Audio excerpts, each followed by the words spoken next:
नमस्कार मित्रांनो, total support Marathi या यूट्यूब चॅनलवर आपल्या सगळ्यांचे पुन्हा एकदा स्वागत आहे. मित्रांनो, आताच्या क्षणाची अत्यंत महत्त्वाची अशी बातमी समोर येत आहे, ती म्हणजेच देशभरातील कर्मचाऱ्यांसाठी आनंदाची बातमी आहे. सरकार लवकरच कर्मचाऱ्यांच्या वेतनात वाढ करण्याच्या तयारीत आहे. पगारात 186% वाढ झाल्यास कर्मचाऱ्यांच्या वेतनात मोठी वाढ होणार असून पेन्शनधारकांनाही याचा लाभ होईल.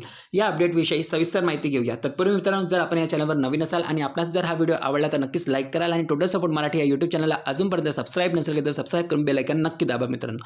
चला तर मित्रांनो, काय माहिती जाणून घेऊया. महागाई सतत वाढत असल्यामुळे कर्मचाऱ्यांना आपला आर्थिक नियोजन सांभाळणे कठीण झाले आहे.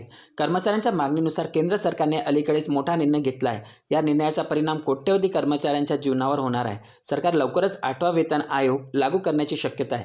या आयोगाच्या अंतर्गत 186% वाढ होऊ शकते, ज्यामुळे कर्मचाऱ्यांना मोठा दिलासा मिळेल.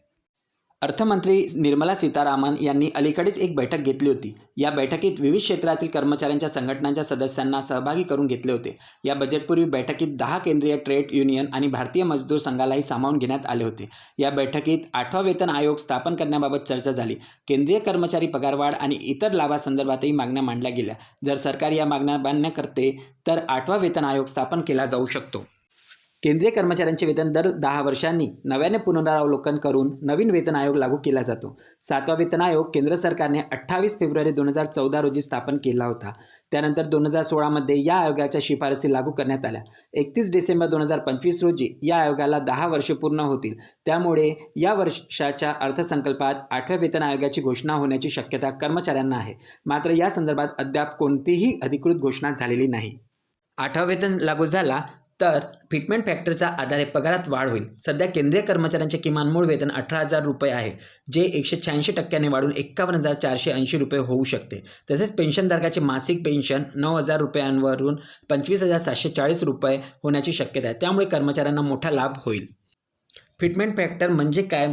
तर फिटमेंट फॅक्टरच्या आधारे कर्मचाऱ्यांच्या वेतनाची संरचना केली जाते. 7व्या वेतन आयोगात फिटमेंट फॅक्टर 2.57 होता, तर 8व्या वेतन आयोगात तो 2.86 करण्याची शक्यता आहे. या वाढीमुळे वेतनात 186%नी मोठी वाढ होऊ शकते.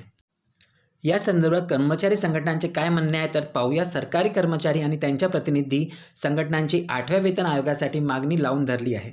सरकार वाढत्या महागाईचा आणि जीवनावश्यक खर्चाचा विचार करून वेतन संरचनेत सुधारणा करणे आवश्यक असल्याचे मानते. मात्र अद्याप या संदर्भात कोणतीही अधिकृत घोषणा करण्यात आलेली नाही. सर मित्रांनो, जर बघितलं तर 8 पे कमिशन हे लवकरच लागू होणार आणि शासनसुद्धा त्यानुसार राज्य सरकारी कर्मचारी तसेच केंद्रीय कर्मचाऱ्यांसुद्धा यांचा फायदा होणार आहे. तर माहिती आवडली तर नक्कीच लाईक कराल मित्रांनो आणि टोटल सपोर्ट मराठी या यूट्यूब चॅनलला अजूनपर्यंत सबस्क्राईब नसेल तर सबस्क्राईब करून बेल आयकॉन नक्की दाबा. धन्यवाद.